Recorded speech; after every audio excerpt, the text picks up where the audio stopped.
नमस्कार, मैं हूं प्रवीण दुबे। एमपी की मोहन सरकार के पहले पूर्ण बजट को मोहक बनाने में कोई कसर नहीं छोड़ी गई। आप नाम उच्चारित करिए, युवा, किसान, महिला, सरकारी कर्मचारी, गौपालक, धर्म प्रेमी, उद्योगपति, बुजुर्ग, सभी के लिए कोई ना कोई अनाउंसमेंट और तगड़ी राशि बजट में मिल जाएगी। कोई पुरानी योजना बंद नहीं हुई, कोई नया टैक्स लगाया नहीं गया, सब कुछ गुडी गुडी टाइप।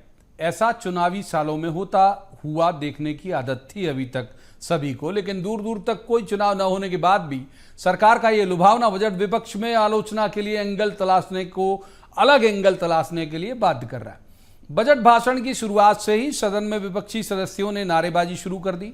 स्पीकर को कई बार टोकना भी पड़ा। सदन के अंदर जिस भी मसले पर सरकार को असहज करने का विपक्ष प्रयास करता है, हमेशा से संकट मोचक की भूमिका में, मैं बहुत लंबे वक्त से उन्हें देखते आ रहा हूं। उमा जी की सरकार के वक्त से वरिष्ठ मंत्री कैलाश विजयवर्गीय आ जाते हैं। आज उन्होंने किसी संगीत के कार्यक्रम की तरह हर नई घोषणा के अनाउंसमेंट पर न केवल तालियां बजवाई बल्कि जोर जोर से दाद भी देते रहे। एक बार उन्होंने भी मजाक में पूछ लिया कि अरे इतना पैसा कहां से ले आए भाई। तो आज बात इसी पर करेंगे कि सरकार का ये बजट उसके लक्ष्य समूहों, यानी जो भी उसके टारगेट ऑडियंस होगी, कितना प्रभाव उस पर डालेगा। विपक्ष जो सवाल उठा रहा है कि तकरीबन 3,70,000 करोड़ के कर्जे वाली सरकार और पैसा कहां से जुटाएगी। हालांकि मुख्यमंत्री डॉक्टर मोहन यादव ने कहा कि जो भी कर्जा और होगा या लिया जाएगा उसका कांग्रेस की सरकारों की तरह स्थापना और दीगर कामों में इस्तेमाल नहीं होगा। बात उस पर भी करेंगे जो विपक्ष की मांग है कि चुनाव के दौरान किए गए वादों का जिक्र इस बजट में क्यों नहीं है। नई नौकरियां और शिक्षा स्वास्थ्य पर किए गए बजट प्रावधान बेशक सराहना के लायक हैं, अब ये कैसे अमल में आएंगे। तो बहुत ऐसे सवाल जिन्हें लेकर जाएंगे खास पैनल के पास और कहेंगे जवाब तो देना होगा, लेकिन रस्मन सबसे पहले आपको दिखाते हैं एक रिपोर्ट, देखिए।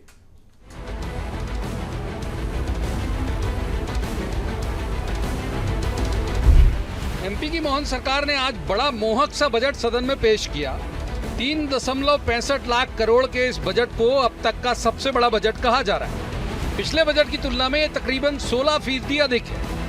यूं तो दूर दूर तक कोई चुनाव की आहट नहीं सुनाई दे रही, लेकिन फिर भी चुनावी साल जैसे बजट में महिलाओं, किसानों, युवाओं, मजदूरों, सरकारी कर्मचारियों और बुजुर्गों का भी भरपूर ध्यान रखा गया। सरकार का फोकस एजुकेशन, हेल्थ, इंफ्रास्ट्रक्चर और किसानों पर ज्यादा दिखा है। आज जब सदन में वित्त मंत्री जगदीश देवड़ा बजट पेश कर रहे थे तो वरिष्ठ मंत्री कैलाश विजयवर्गीय किसी संगीत के कार्यक्रम के मंच संचालक की तरह न केवल उसका तर्जुमा कर रहे थे बल्कि बार बार दाद भी दे रहे। सरकार ने अपने आर्थिक सर्वेक्षण में कल ही बताया था कि एमपी के लोगों की प्रति व्यक्ति आय भी बढ़ी है। सबसे जरूरी और महत्वपूर्ण बात यह है कि जनता के ऊपर कोई नया टैक्स सरकार ने नहीं लगाया। लगभग 3,60,000 करोड़ से ज़्यादा की राशि का बजट, आज तक के इतिहास में कभी इतनी बड़ी राशि का कोई बजट प्रस्तुत नहीं हुआ है। थीम भी महत्व की है, विकसित भारत, विकसित मध्य प्रदेश। हमारी सरकार ने लक्ष्य लिया है 5 साल के अंदर किसी भी हालत में बजट को 2 गुना किया जाएगा। आनुपातिक रूप से लगभग 16% के आसपास इस बजट का आकार बढ़ा है। ये बाकी के 4 बजट में लगभग 100% इसकी वृद्धि होगी। जिसने तय कर लिया कि वो अच्छा सुनना नहीं चाहते हैं, तो मध्य प्रदेश की जनता उनको भी देख रही थी। उनका फैसला मध्य प्रदेश की जनता पहले ही कर चुकी है कि इसी नीतियों के कारण से वो लगातार एक के बाद एक हर चुनाव भी हारते जा रहा है और अपना वोट परसेंटेज भी डाउन करते जा रहा है। सदन के अंदर जब तक वित्त मंत्री बजट भाषण देते रहे, विपक्ष के विधायक नारेबाजी करते रहे। आसंदी के पास आकर भी उन्होंने हंगामा किया। कई बार स्पीकर नरेंद्र सिंह तोमर को उन्हें टोकना पड़ा कि पहले बजट भाषण सुन तो लीजिए, उसके बाद प्रतिक्रिया दीजिएगा। बाद में बजट भाषण खत्म होने के पहले ही विपक्ष ने बहिर्गमन कर दिया। सत्ता पक्ष के कई वरिष्ठ विधायक, जिनमें कैलाश विजयवर्गीय और प्रहलाद पटेल शामिल हैं, उन्होंने विपक्ष के खिलाफ निंदा प्रस्ताव लाने की बात भी सदन के अंदर कही। विपक्ष ये कह रहा है कि बजट में कोई दम नहीं है, सरकार कर्जे लेकर बोझ डालने का काम कर रही है। उन एक भी वादों का जिक्र इस बजट में नहीं है जो बीजेपी ने चुनाव के दौरान लोगों से किए थे। विपक्ष की नजर में ये बहुत निराशाजनक बजट है। बजट को लेके सरकार हमेशा आंकड़े गिनाती है, लेकिन क्या आपने किसानों की बात करी? क्या आपने युवा जो रोजगार पोर्टल में लाखों युवा है नौकरी की तलाश में, उनके लिए आपने क्या नौकरी के लिए आपने कौन सी बात करी? नहीं करी। आपने महिलाओं के लिए 3,000 रुपये आप कहाँ देना चाह रहे हो? लाडली बहना में आप कम करना चाह रहे हो, उसकी आपने बात नहीं करी। ऐसे कई मामले हैं जिसमें आगे चर्चा करेंगे, लेकिन सिर्फ जुमलेबाजी से नहीं चलेगा। सरकार को वो योजना बनाना चाहिए जिससे सही में जमीन तक जाए, लेकिन सरकार उन पैसा देना चाहती है उन योजनाओं में जिसके अंदर घोटाले हो सके। हम निश्चित तौर से इस बजट का भारतीय जनता पार्टी श्वेत पत्र नहीं लाए, लेकिन हम श्वेत पत्र लेके आएंगे। सरकार ने कुछ नई नौकरियों या खाली पदों को भरने के लिए बजट का प्रावधान किया है। प्रदेश में 46,000 शासकीय पद निकाले जाएंगे। दूध उत्पादन के प्रोत्साहन के लिए 150 करोड़ रुपए का प्रावधान भी किया गया है और स्वास्थ्य के क्षेत्र में 46,000 नए पदों का सृजन किया जाएगा। इस बजट से मुख्यमंत्री मोहन यादव की जनता के बीच छवि कितनी मोहक बनेगी, इसे देखने के लिए थोड़ा इंतजार जरूरी है। Bureau report, BST। तो सबसे पहले उन मेहमानों का तारुफ मैं आपसे करा दूं जिनके साथ हम इस चर्चा को आगे बढ़ाएंगे। हमारे साथ हैं डॉक्टर गुलरेज शेख, बीजेपी के विद्वान ऊर्जावान प्रवक्ता हैं। डॉक्टर शेख का बहुत स्वागत। दूसरे मेहमान हैं आनंद जैन कासलीवाल, ये कांग्रेस के विद्वान ऊर्जावान प्रवक्ता हैं। आनंद जी का भी स्वागत। तीसरे मेहमान सरमन नगेले, वरिष्ठ पत्रकार हैं, अच्छे राजनीतिक विश्लेषक हैं। सरमन जी का भी स्वागत। आज हम शुरुआत करेंगे आनंद जी से। आनंद जी, पहली टिप्पणी आपकी, कैसा लगा बजट आपको? भरपूर निराशाजनक बजट है, क्योंकि इसमें आम जनता के लिए राहत के लिए कोई भी पैकेज नहीं है कि जिससे आम जनता को महंगाई से राहत मिले, बेरोजगारी से राहत मिले, किसानों को राहत मिले। आप आंकड़े बाजीगरी के कुछ भी कर लीजिए, भारतीय जनता पार्टी में से आंकड़ों की बाजीगर है, तो आप आंकड़े में 14% बढ़ा लीजिए, 50% बढ़ा लीजिए, आपका बजट है, आपकी पार्टी है, आपकी सरकार है, पर आपको धरातल पे जो आम आदमी को महंगाई से राहत मिलना चाहिए वो इस बजट में उसका उल्लेख कहीं नहीं है। तो मेरे हिसाब से ये बजट पूर्णतः निराशाजनक है। सबसे खराब क्या लगा आपको बजट में? सबसे खराब क्या है बजट में? राहत कहाँ है आम जनता को? महंगाई पे तो आपने कंट्रोल किया नहीं। आपके हिस्से में जो चीजें आती है, पेट्रोल डीजल पे आप एक्साइज कम कर सकते हैं, दूसरे टैक्सेस आप कम कर सकते हैं, वो कहाँ किए? आप तो टैक्स की नहीं लेने की बात कर रहे हैं, पर जो ऑलरेडी टैक्स ले रहे हैं उस पर आपने राहत कहाँ दी? तो आम पब्लिक को राहत कहाँ मिलेगी? लेकिन जीएसटी की बात तो दो ही बचे ना इनके पास, पेट्रोलियम और शराब। बाकी कहां बच पाता है इनके पास कि कुछ और कम कर सकते हैं? काम आता है आम आदमी का, जिससे महंगाई बढ़ती है, उस पर क्या एक्शन लिया? सिलेंडर पे 450 रुपए पर देने का वादा किया था, उसका क्या हुआ? ठीक है, वो उसके लिए एक सेगमेंट रखा हुआ आपने, बहुत लंबी बहस है, आऊंगा अभी, तो उस पर भी बात करेंगे जरूर। एक बार डॉक्टर शेख को इन करते हैं। डॉक्टर शेख, यही सवाल बदल के आपकी तरफ, सबसे ज्यादा अपीलिंग क्या लगा आपको? जाहिर है कि आप तो भारी तारीफ करोगे बजट की, तो सबसे अच्छी बात आपको बजट में क्या लगी? देखिए, मुझे सबसे बड़ी जो सुख की अनुभूति होती है वो इस बात से होती है कि हमने मध्य प्रदेश का सबसे बड़ा बजट आज तक का प्रस्तुत किया है, जो कि 3,65,000 करोड़ से अधिक का है। और हम इस बात के लिए संकल्पबद्ध हैं कि हमारा ये सरकार का कार्यकाल पूर्ण होते होते मध्य प्रदेश के बजट को 7 लाख करोड़ रुपीस के आंकड़े तक ले जाना है। 16% की अभिवृद्धि हुई है। और आप ये देखिए कि ये किन किन सेक्टर्स को टच कर रहा है। मैं मोटा मोटी बात करूं यदि 5 सेक्टर्स की, तो सबसे ज्यादा इंपैसेस आपको दिखेगी बजटरी एलोकेशंस में इंफ्रास्ट्रक्चर के प्रोजेक्ट्स पर, फिर आपको नजर आएगा कि एजुकेशन, फिर आएगा हेल्थ, फिर आपको से एक बहुत बड़ी छलांग जो लगी है वो है महिला बाल विकास में, जो 81% का इजाफा किया गया, और फिर कृषि और डिजिटलाइजेशन। तो ये सब चीजें मध्य प्रदेश को एक नया स्वरूप देगी। और हमारी जो रफ्तार है, देखिए अभी भी हम नेशनल एवरेज से और नेशनल ग्रोथ से जीडीपी के मानक में लगभग 2.5% ऊपर हैं। तो हम एक ड्राइविंग इंजन बन चुके हैं देश की जीडीपी की गति के। और जब ऐसी स्थिति बनती है कि जब आप सही जगह निवेश करते हैं, जब सही जगह आपका जो आधारभूत संरचना है उसमें इजाफा होता है, तो फिर इन्वेस्टमेंट पूल भी आपके पास आता है, फिर मार्केट में जो लिक्विडिटी होती है उसमें भी इजाफा होता है। और ये एक क्रम होता है। देखिए, इकोनॉमी में अगर आप फिलिप्स कर्व को देखेंगे तो फिलिप्स कर्व क्या कहता है फिलिप कर बताता है कि जब जीडीपी राइज होती है तो उसके साथ में रोजगार की राइज होती है, उसके साथ जो है वो मार्केट में तरलता बढ़ती है। तो एक साथ हैंडल्स जो है वो बहुत सारे प्रेस होते हैं, वो बहुत सारे बटन दबते हैं जब इकोनॉमी को तीसरे में मान के करता हूं आपसे मोटी मोटी सारी बातें रही। सरवन जी, आपकी पहली टिप्पणी बजट को लेके। देखिए, बजट हालांकि ये कह सकते हैं कि सभी वर्गों के लिए लाया गया बजट है, जिसको कि कहते हैं सर्वस्पर्शी बजट है। इसमें आपने तो पैकेज में बहुत सारी बात बता दी है, लेकिन इसमें जैसे कि एससी है, एसटी है, घुमक्कड़, अर्ध घुमक्कड़, अल्पसंख्यक, ये तमाम सारे वर्गों को उन्होंने शामिल किया गया। वही मैंने कहा कि चुनाव दूर दूर तक नहीं है, लेकिन ऐसे लग रहा है जैसे चुनावी बजट है। हाँ, चुनावी साल का बजट है। हाँ, और एक और अच्छी बात यह है कि इस बार कोई टैक्स जो है ना उन्होंने नहीं बढ़ाया है, जनता पर कोई किसी तरह का टैक्स लागू नहीं किया है। तो ये कह सकते कि बजट अच्छा है। हालांकि अभी समय निकल चुका है, तो अभी 4-6 महीने बचे हैं, नया बजट फिर आएगा अगले समय में। तो चूंकि चुनाव था इसलिए नहीं ला पाए थे, तो हो सकता है उसमें टैक्स इम्पोज करें। वो मैं इसलिए ये बात कह रहा हूँ कि माननीय नरेंद्र मोदी जी ने कल पार्लियामेंट में स्पष्ट कर दिया है कि जो भी राज्य सरकारें अपनी ऐसी योजनाएं जिनमें उनको फ्री बीज जिसको कहते हैं वो चालू करते हैं, तो वो अपने फंड अपना जुटाएं। हाँ, अपने संसाधनों से अपना पैसा जुटाकर वो ये सारी योजनाएं चलाएं, हम पैसा नहीं देंगे। देखिए, इसमें जो बजट की जो बाकी जो कांग्रेस के आरोप हैं जीतू पटवारी या उमंग सिंगार के, वो अपनी जगह हैं, लेकिन इसमें कोई बहुत बड़ा कोई व्यापक परिवर्तन नहीं आया। देखिए, पहले आपका रुपए की स्थिति क्या थी, अब रुपए की स्थिति बढ़ गई आपकी। पहले आपकी संख्या कितनी थी मध्य प्रदेश की, आज संख्या बढ़ गई। पहले आपकी जो चीज़ 100 रुपये में मिलती थी, आज वो 500 रुपये में मिल रही। तो स्वाभाविक है कि बजट का आकार तो बढ़ेगा, लेकिन इसमें जो कर्मचारियों के लिए बहुत सारी योजनाओं पर भी वो विचार कर सकते थे।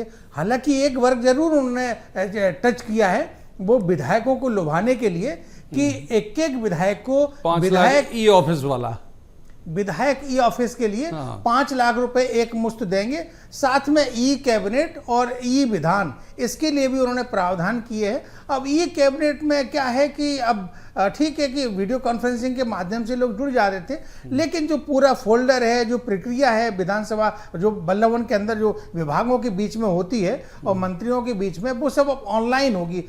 तो ये निश्चित रूप से कि सरकार की जो अपनी मंशा है डिजिटल मध्य प्रदेश की तरफ जाने के लिए, डिजिटल भारत और डिजिटल मध्य प्रदेश का उन्होंने इसमें संकल्प अपने बजट भाषण में उल्लेख भी किया है, तो उस दिशा में आगे जा रहे हैं। लेकिन जगदीश देवड़ा जी की ये तारीफ करना पड़ेगी कि लगभग 1.25 घंटे 223 बिंदुओं पर केंद्रित भाषण उन्होंने दिया है, और एक भी बार वो मतलब अपने विषय से, अपनी चीजों से वो डिगे नहीं और शोर भी होता रहा। एक बार इन करते हैं आनंद जी को। आनंद जी, हमने देखा, आज हम भी थे सदन में, बिल्कुल शुरुआत से ही हंगामा मचाना शुरू कर दिया था विपक्ष ने।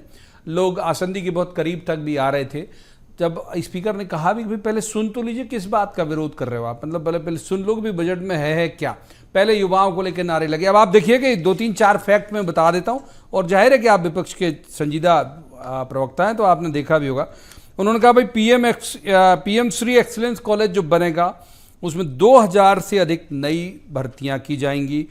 मेडिकल में 46,000 से अधिक नए पद सृजित किए गए हैं। पुलिस के महकमे में 7500 पदों पर यानी 7500 पर भर्तियां की जाएंगी। तो जाहिर है कि भाई ये बुजुर्ग तो होंगे नहीं, ये जो भी लोग जाएंगे वो युवा ही होंगे। तो फिर क्यों लग रहा था कांग्रेस को युवाओं के लिए कुछ नहीं?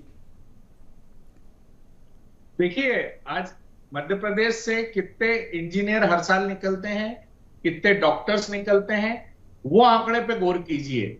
और पिछले 20 साल में अगर आप 40,000 लोगों की भर्ती निकाल रहे हैं, तो आप क्या प्रदेश के साथ या प्रदेश के युवाओं के साथ मजाक कर रहे हैं?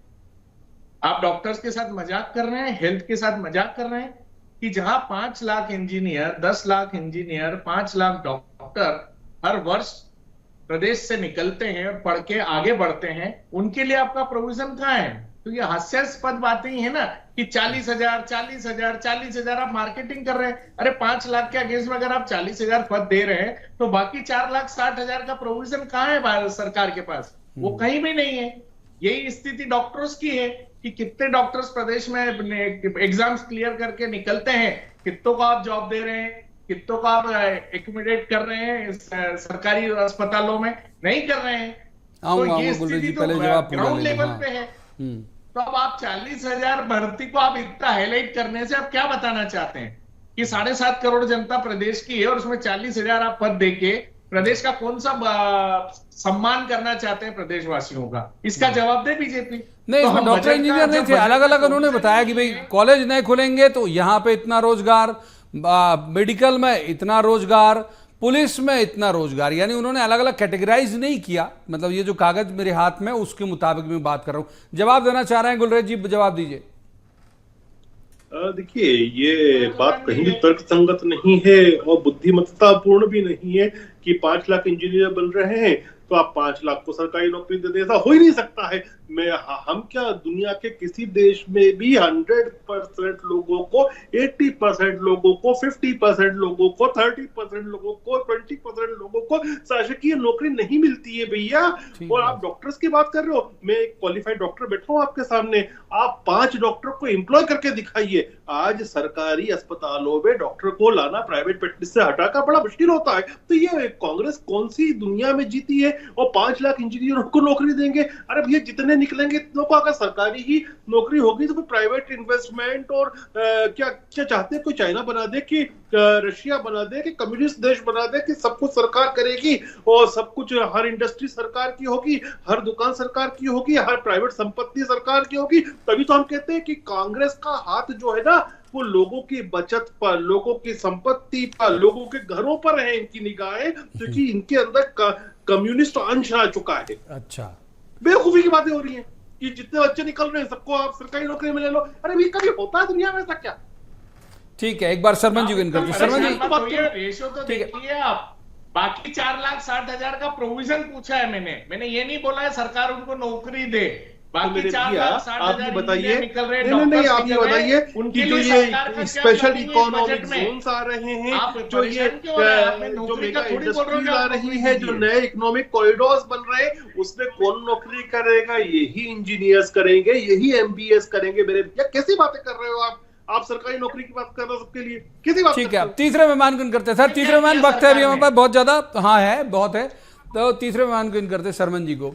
शर्मा, ये जॉब के अनाउंसमेंट, मतलब ये इतना मन को आनंदित करने वाला शब्द होता है बेरोजगार युवाओं के लिए, यहाँ नौकरी की संभावना, यहाँ नौकरी की संभावना, ये जो कांग्रेस का आरोप है, जो बीजेपी का तर्क है, आपको लग रहा है कि ये पर्याप्त है, ये जो युवाओं के लिए उन्होंने अनाउंस किया?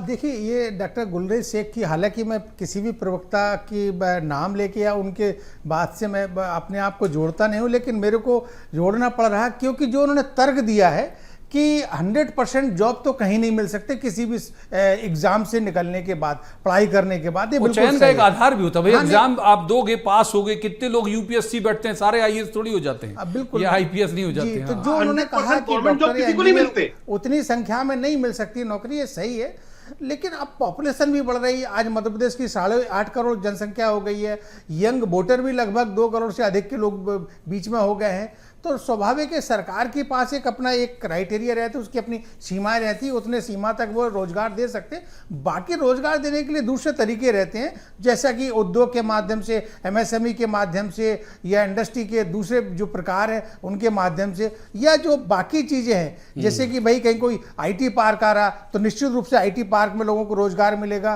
कहीं कोई बड़ी इंडस्ट्री आ रही तो वहाँ बड़े पैमाने पर वहाँ पर विस्तार होगा, दूसरी वहाँ पर जो से लगी हुई जो दूसरे काम होते हैं उनके लोगों के लिए काम मिलेगा, तो वहाँ रोजगार मिलेगा। फिर इसके अलावा जो संविदा नियुक्ति दी जाती है वो तो रोजगार में शामिल है नहीं, वो भी एक रोजगार का एक प्रकार है। तो रोजगार देने की प्रकार यदि सरकार को देना चाहे, सरकार यदि इस पर पूरा कमिटेड रहे तो रोजगार मिल सकते हैं। हाँ, ये बात बिल्कुल जरूर है, सही है कि सरकारी नौकरी, जिसको कि एक सरकारी नौकरी कहा जाता है, वो उस संख्या में नहीं मिल सकती, क्योंकि लगातार लोग रिटायर तो हो रहे हैं लेकिन लोगों वैकेंसीज नहीं निकल रही, नौकरियां नहीं लग रही। साथ में ये जो सुप्रीम कोर्ट में रिजर्वेशन का जो मामला चल रहा है, उसके कारण लोगों के प्रमोशन नहीं हो पा रहे हैं। कुछ मामले ऐसे होते हैं कि सुप्रीम कोर्ट चले जाते हैं, कहीं हाई कोर्ट चले जाते हैं, तो OBC का भी बहुत सारे ऐसे कारण है कि उतनी नौकरी नहीं मिल पाती।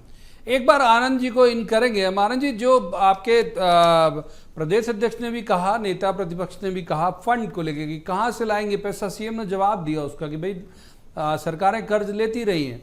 आपके लिए कहा, आपके सियासत आपकी गवर्नमेंट के लिए, कि जब आप थे तो आप कर लेते थे, उसका मिसयूज करते थे कहीं भी।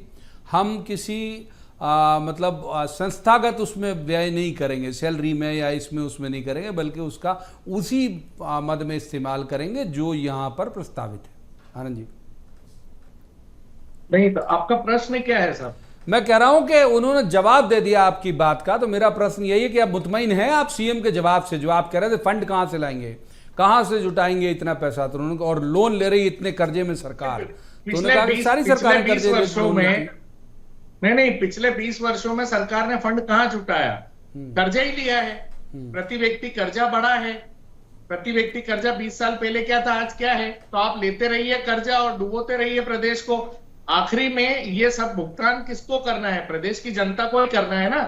तो हमारा प्रश्न कहां गलत है कि आपने इनकम ऑफ सोर्स कहां बढ़ाया प्रदेश में?